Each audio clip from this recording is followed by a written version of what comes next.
Times my locks just end up falling out. It's going to happen.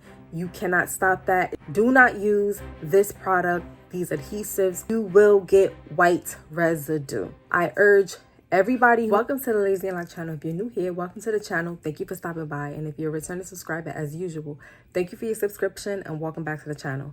So in today's video, I'm going to be talking about some of the downsides that you may be experiencing or you may experience while using UVLAHKD. Now, some of y'all might have this big question mark over your heads. Why is she doing this? Why would she talk about the cons of her product? This is something that she created and gave to the world as a means to help with Microlocs maintenance. Why would she talk about the cons? And simply put, I just want to give you all the overall perspective of this product line. We've launched now, it's been about 4 months. So I think that I have enough feedback, and I think that I have enough feedback from myself actually to really give a perspective of the product line and the cons that could occur. So the first con that you may experience with using UVLAHKD is going to be related specifically more to the UV blend. So this is the UV blend right here. And the UV blend is the adhesive that is specifically for lock reattachments, whether it's at the base or it's along the shaft of your locks. The biggest con that you may experience is the hardness. So when you use this adhesive, you're going to have to use an activator to activate the adhesive. And this is what it is right here. You press it and it activates. Depending on the type of maintenance you're doing, you might do pulses or you may just do a straight hold. And once you do that, it's going to make this adhesive extremely hard. This is why I always say, and I place emphasis to my customers, a little bit goes a long way. If you use a lot of this product and you activate it and you cure it, it's going to get very, very hard, and you're probably not going to enjoy that hardness, right? The good thing about it is you do have a reversal, which is the UVLAHKD adhesive remover. It works both for the UV blend and for the classic blend. But if that was to ever happen, make sure that you have this and you buy it. If you are thinking about just purchasing each item by itself, à la carte, make sure that this is something that you definitely have. Make sure you get the remover. It comes as a pen, and you'll have the strengthening oil at the bottom, which I'll also talk about a little bit later. If you was to ever use too much, use the adhesive remover, keep it on. Use a really good amount. Make sure you slather it on that hard spot. Leave it there, and then you're going to soften it. This is also a good time, I think, to talk about the new product that is going to be a part of the UVLAHKD product line, which is this lock pick. And this is going to aid as two things. One is going to aid in putting the rings on your tips. I don't know if I have it. Okay, here it is. So this is the ring that you're going to have to use for the tips. A lot of people and customers been having a problem getting the ring on the actual tip of the bottle. This is where this tool will come in, and you can easily transfer it over on from the tip of this to the tip of the bottle that you need to add the ring on, because that's where you have to add the adhesion tip. If you're a customer, you know exactly what I'm talking about, but I'll get into all of those details probably in a future video. But for now, we want to focus on not using too much product when using the UV blend, because it will get hard once you activate it. Sticking alongside the UV blend, I want to talk about the attachment sites. So you may not like the fact that once you run your finger across your lock, that you will feel that difference in texture. You may have it be spongy, and then right where you attached, it's hard, and then it gets spongy again. That might be something that you don't like. You probably want all of your locks to feel the same type of way. You want no hardness, you want nothing. And I can understand that.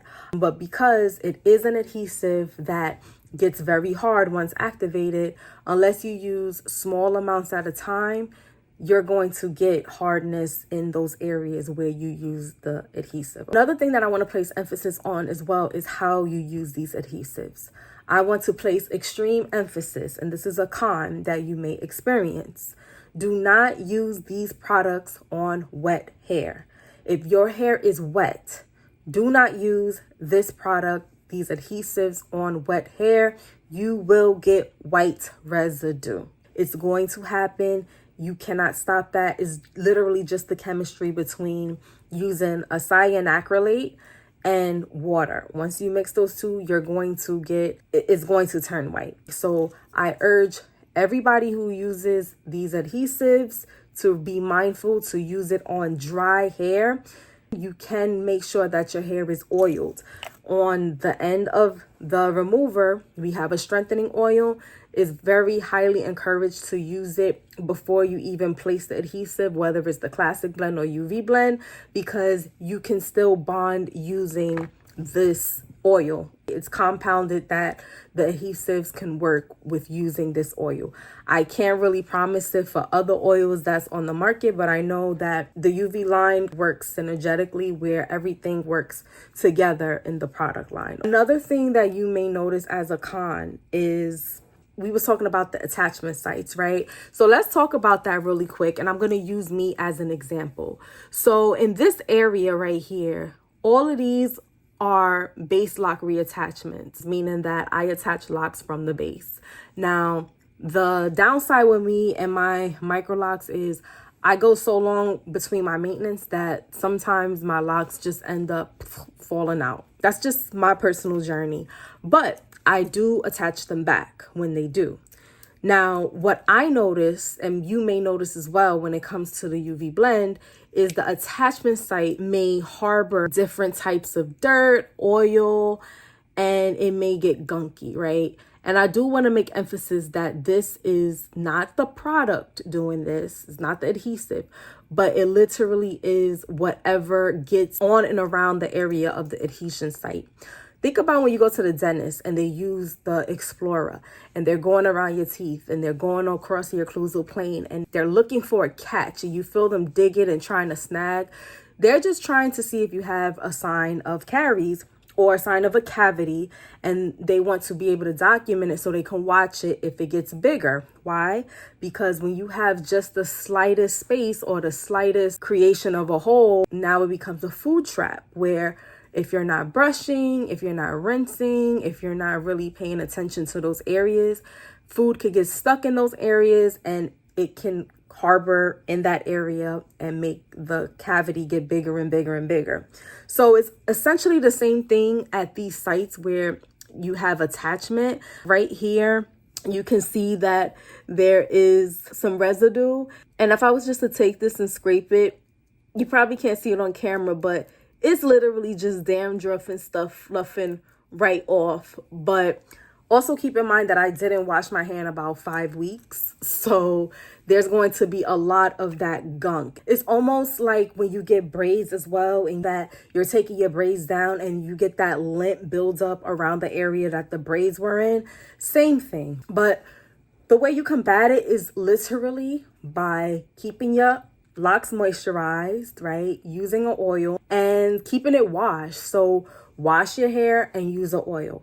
With UVLAHKD, the good thing is you can oil your locks instantly. You don't have to wait until they get out of a budding stage or whatever the case may be. As soon as you use UVLAHKD to attach or even do a basic reattachment or even do a basic retwist, you're able to still use a oil. I do oil my locks, but I don't wash it that much. So now that's why you can see there's a buildup of that gunk that I was talking about. So don't be like me. I do have to wash my hair. I'm probably going to wash it tonight, but that's just something that I also wanted to keep to your attention, that it's not necessarily the glue that's making these spots, but the buildup that happens around it. And I would say the last thing that may be a con is you may not like how your lock looks as a whole once it's done. I know that if I give a close-up, you will have a different type of texture or pattern. So for example, this is how the locks look once it settles into itself. You may not want that. You may want an equal pattern, cylindrical, straight down. You may not get that just because of the way that UVLAHKD is used. It may not give you that effect. So I don't think I have much storage space on this phone.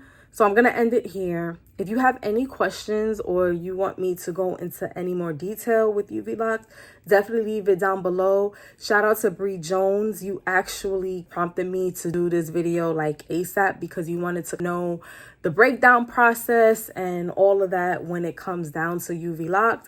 I will definitely go in depth in a further video or future video, but I do need to step out and get my son off the bus, as well as I don't know if I have much storage and I don't want it to go low storage. So until the next video, thank you all so much for watching. Again, UVLAHKD.co. You can see all the products tagged down below. Do your own research, due diligence, and if it's something that you think could help you with your microlocks, feel free to make a purchase. And as always, I'm here to answer any questions. You can also go to the UVLAHKD website and contact us there. Either me or my assistant will get the email, and depending on the matter of it, if it's more personal and they get it, they'll email it to me and I'll answer it. Or if it's generic and they can handle it, they'll answer the question for you as well. So thank you all so much for watching. Until the next video, peace out, be safe. I'll see you all in the next video. Thank you so much for watching. Take care. Bye.